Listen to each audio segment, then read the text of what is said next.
Hi, first grade. We are back to Junie B. Jones' Boss of Lunch, and we are finishing the book today. We're on chapter 9, and chapter 9 is baloney. So it looks like Junie B. Jones is in her journal. If we think back to yesterday, we know that she got in a little bit of trouble in the cafeteria, and Mrs. Gootsman took her responsibilities in baloney.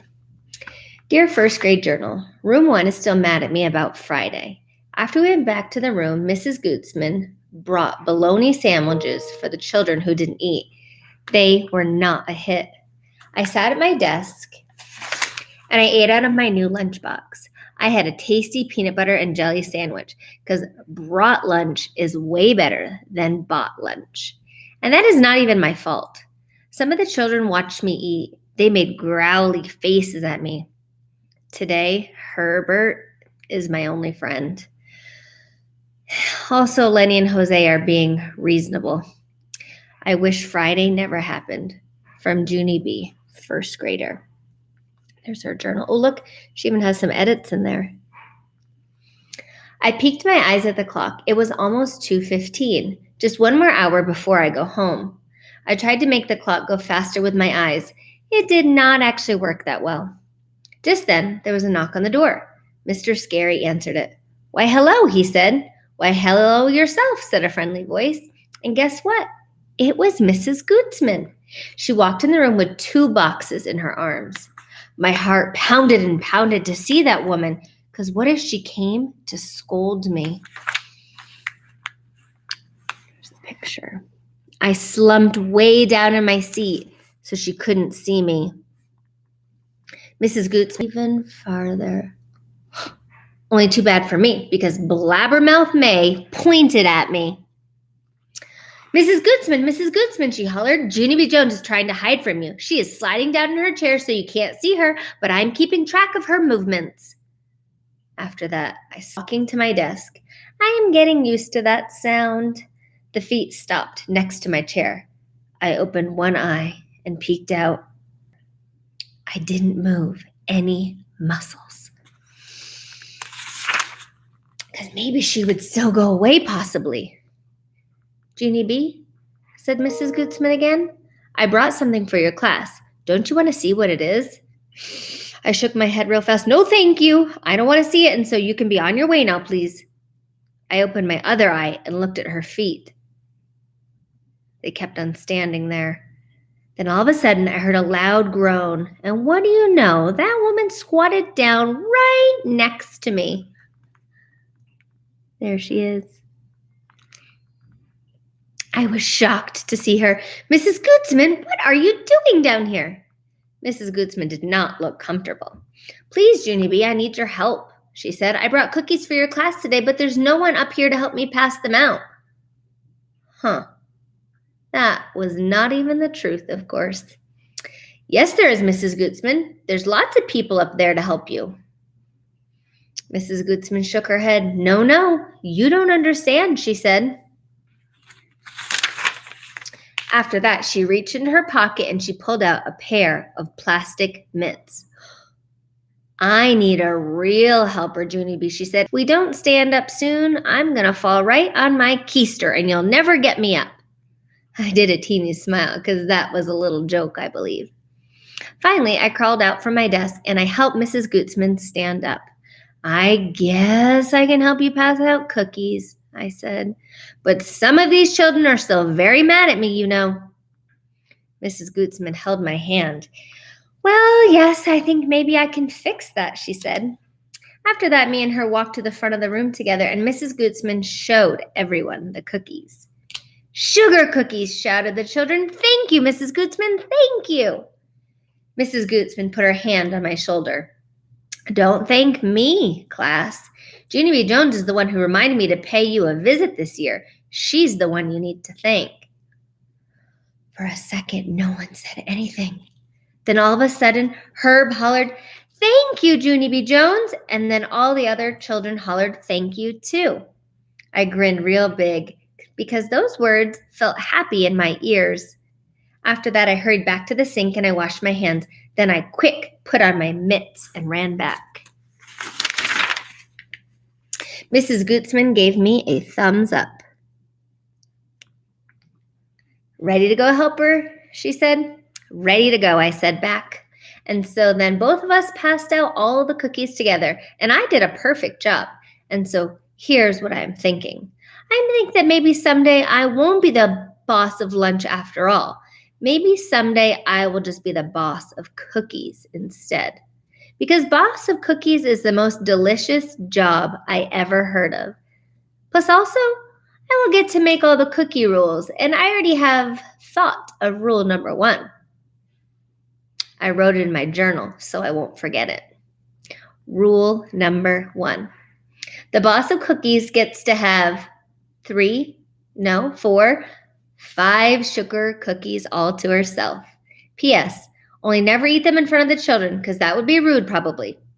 P.S. again, plus sometimes she can even eat 6. Ha, the end. There's her journal. And you can see that she's doing some edits just like we do in our journals and in our writing. Cross them off. She's got some bold words in here. Great story. I like that one. Now, the next book after Boss of Lunch is Toothless Wonder. And this is one of my favorites because there's Junie B. Jones with a hole in her smile. I wonder if her class has a tooth chart. All right, let's see what the chapters are in this one. I'm going to go. Oh, I love how inside this book it gives you a picture of all the other books. Let's see. Oh, here's the table of contents. We have Chapter 1, Prizes. Chapter 2, Uncle Lou. Chapter 3, Ow. Chapter 4, Freako. Chapter 5, The Fairy. Chapter 6, Full of Soup. Chapter 7, A Stumper. Chapter 8, Smiling. Chapter 9, Miracles. So this book has 9 chapters. Wow. Barbara Parks was really working hard on this one. Let's see. I'm going to read Chapter 1. Chapter 1 is called Prizes, and there's Junie B. Jones at her desk. She looks so grown up, and it looks to me like she is wiggling her tooth. A speaker in room 1. She is going to tell us all about recycling. Recycling is when you wash your trash, I believe. Mr. Scary said to write in our journal till the speaker gets here. Only I don't even feel like writing today because I have a loose tooth, that's why. And that thing is driving me crazy. And then I have to cross out my mistakes, plus also I erase holes in my paper. Spelling is not a breeze, I tell you. That is all I feel like writing today. Talking about, she had to look up how to spell those words. Okay. I put down my pencil and I opened my mouth. I reached in my finger and I wiggled my tooth. That thing has been loose for a very long time, and no matter how hard I wiggle it, it still won't come out. I pulled on it a teensy bit. Ow, that hurt, I said. May turned her head and looked at me. May sits next to me in room 1. She is not a pleasure. I raised my eyebrow at her. Oh, really? Thanks, May.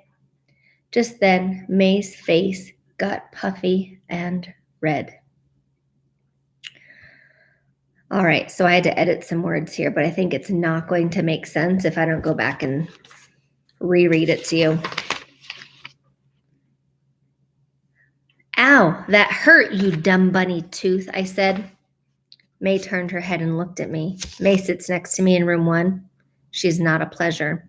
You shouldn't say dumb bunny, Junie. Junie B. Jones, dumb bunny is not a nice word. I raised my eyebrows at her. Oh, really? Well, thank you for telling me that, dumb bunny May. Just then, May's face got puffy and red. Don't say that word, I told you, she hollered. My teacher stood up at his desk. Problem back there, girls? He asked. Yes, Mr. Scary, said May. There's always a problem the bee. Mr. Scary closed his eyes. Please, girls, can we just have one morning without any spats? I looked surprised at that man, but I didn't even spat, Mr. Scary. My mother doesn't let me spat, not even on the sidewalk. After that, I went up to his desk and I smiled very cute. I have a loose tooth. Would you like to see it, Mr. Scary? Huh? Would you? I opened my mouth and I wiggled it for him.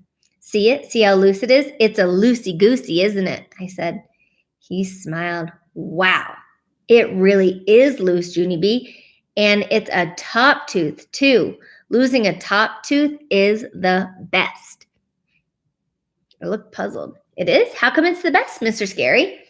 Is a top tooth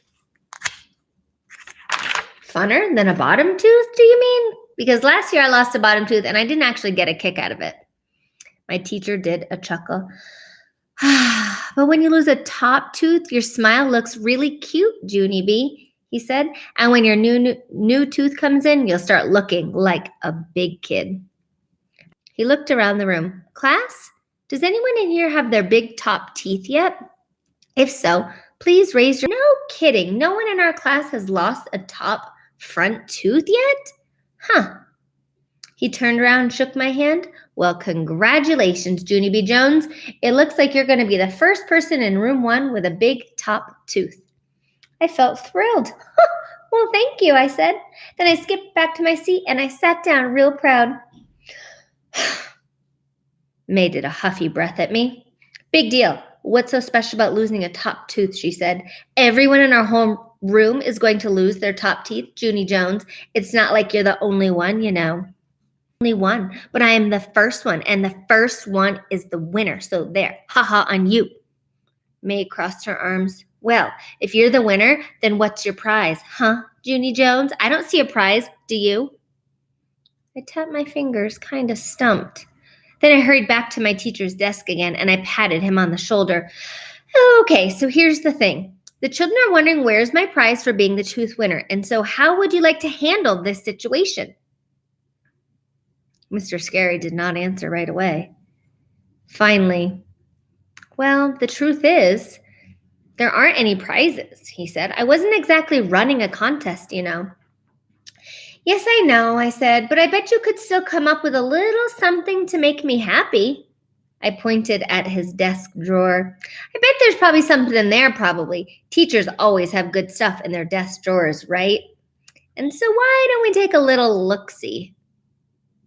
Mr. Scary ran his fingers through his hair. Then at last he opened his drawer. Whoa! Is that a stapler I see there? I said. A stapler would be good, don't you think? I could really pound on that. I looked some more. Hey, hold the phone. Is that Tums I'm looking at?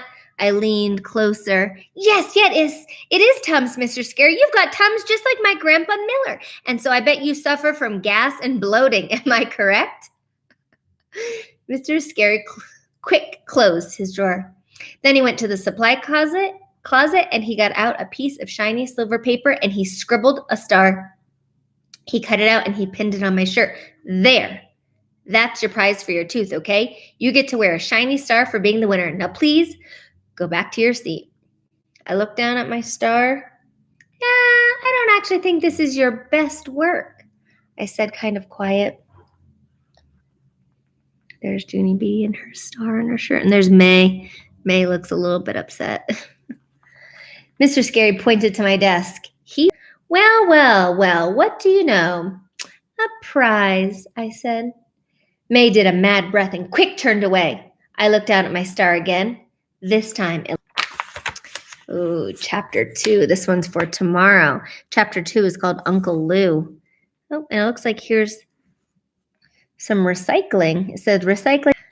I've noticed that these first grade chapter books are definitely longer than the books when Junie B. Jones was in kindergarten. So